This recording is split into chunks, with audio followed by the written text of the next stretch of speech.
Hi, Amazing Art students.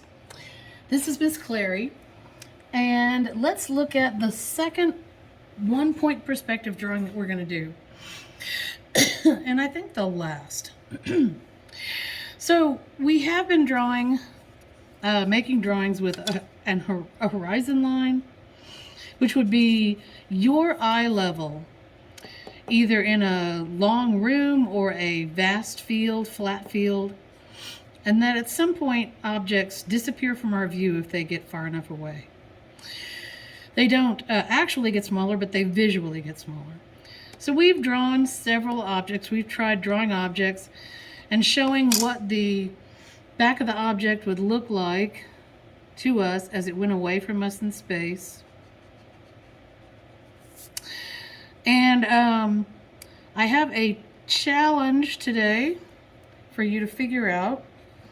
So on the paper that you have in front of you, please notice that I've moved up the horizon line about an inch, a little more than an inch. Don't measure though, because it just takes too long, and we're not doing a mathematical or architectural drawing.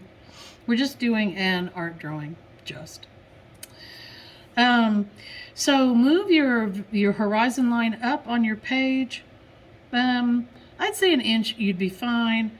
This is a little more than an inch. Don't measure.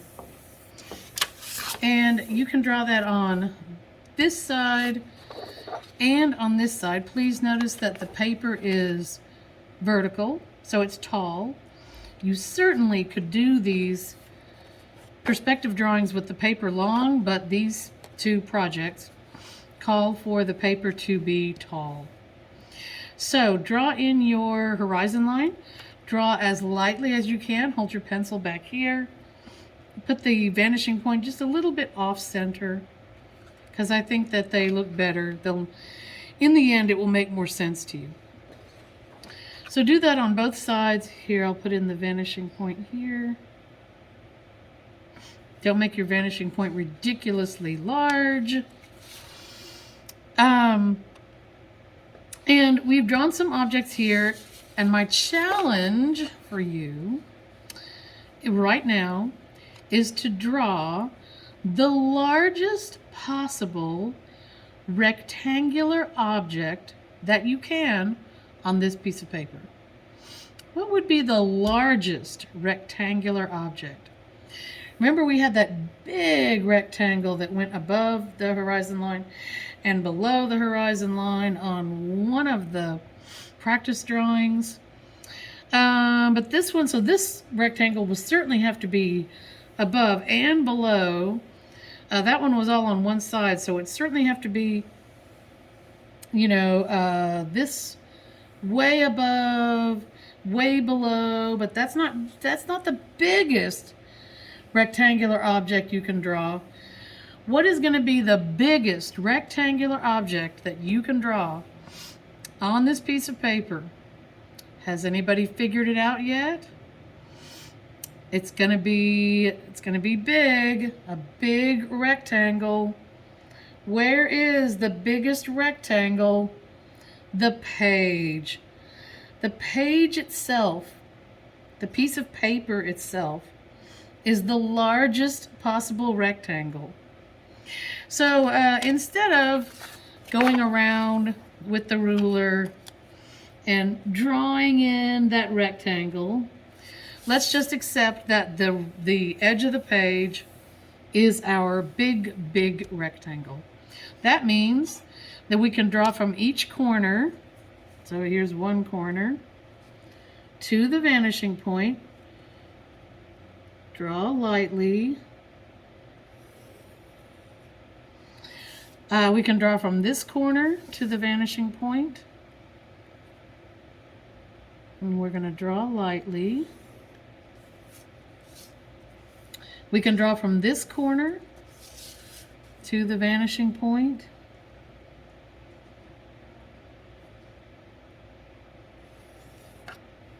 And we can draw from this corner to the vanishing point.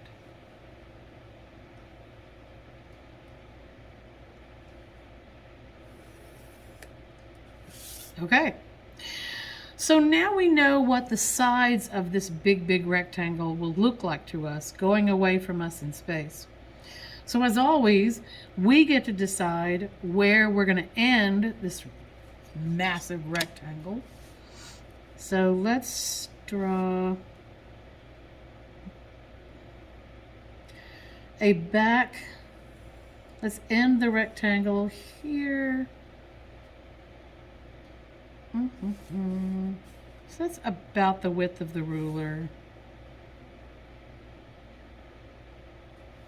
Let's end it. Ooh, that's not going to work. Okay, let's do it this way. Draw from the sides across. We know that that's going to run parallel with the horizon line. See if we can make that work. Nah, we can make that work. Okay. So this line also has to run parallel with the horizon line. And I want it to meet up with this one, which I think it's going to work out okay.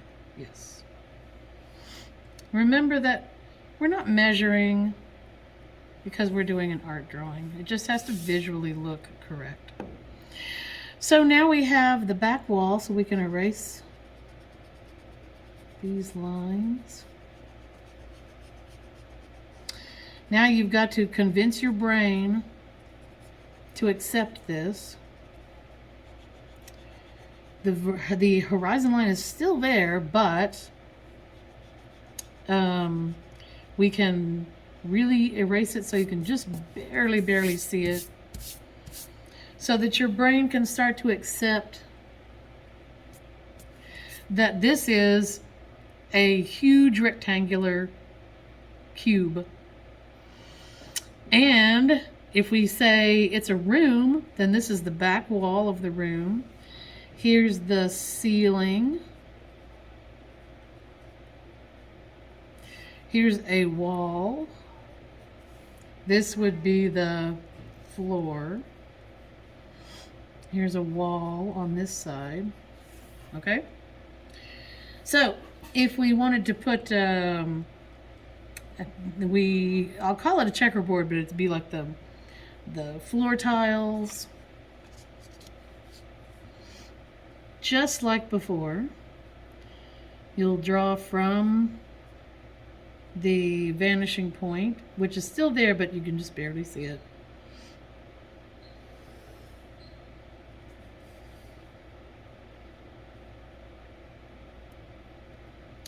So we can put some floorboards, or we could turn it into floor tiles.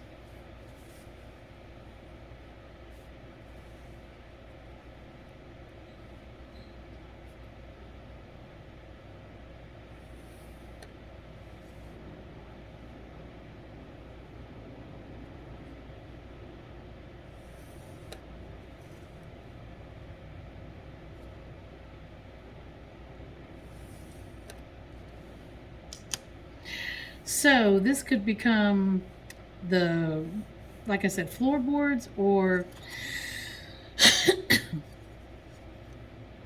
we could make them floor tiles. There is a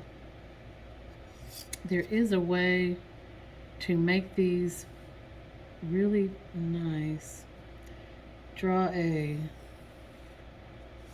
Make it super light. A tilted line from this corner to this corner, and then everywhere it crosses the lines is where you put the line for the checkerboard floor or the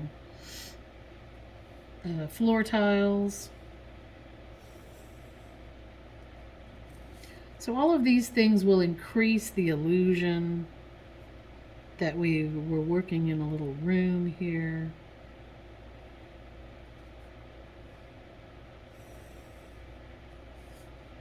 We'll just draw up.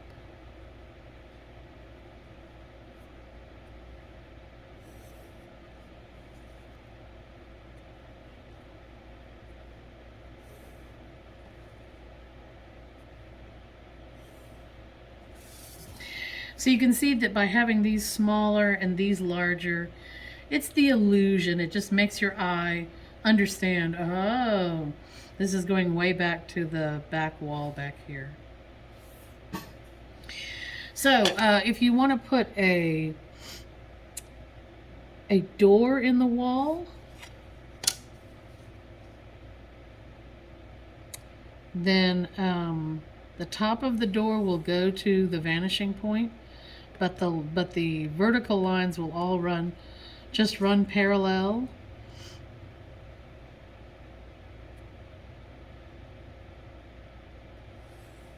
And doors are tall.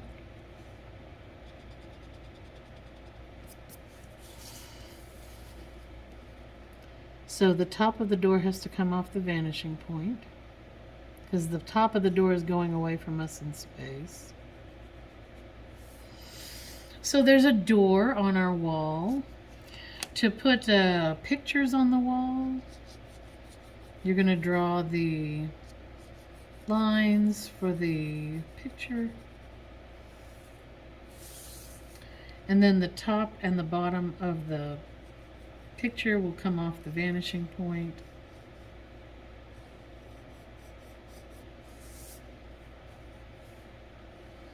You should use your ruler. So there's like a picture on the wall. We can put a picture on the wall here that's going off the page. So the top of the picture will go off the page there. The bottom will come from the vanishing point. It should be on the horizon line. I mean, this one is. It doesn't have to.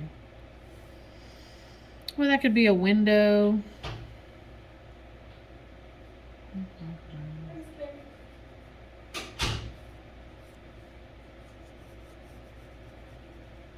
And so that would be so this would be the sides of the window in the room. The ceiling might have lights.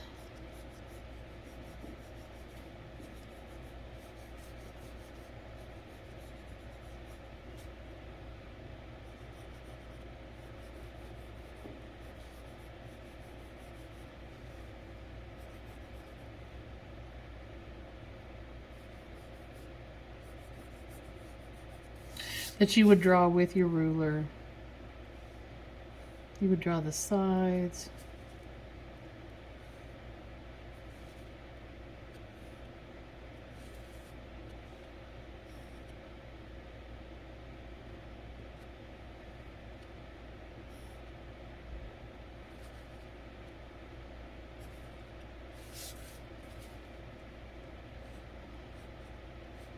And you could draw some like lights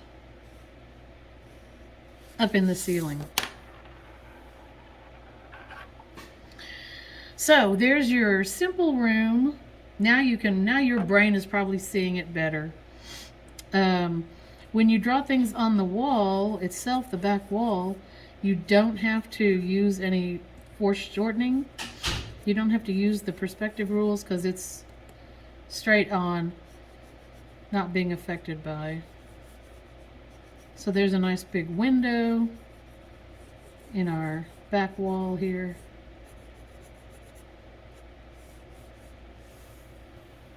And so now we've got a very basic, very simple room.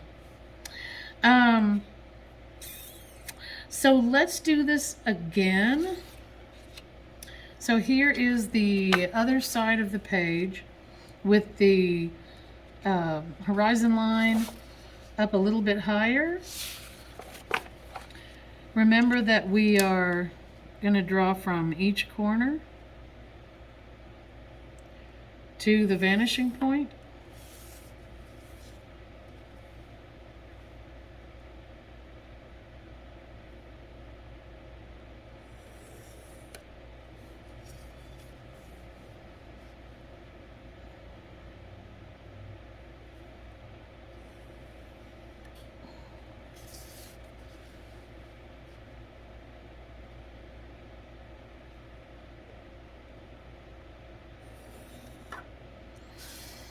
But this time, let's make the back wall much larger.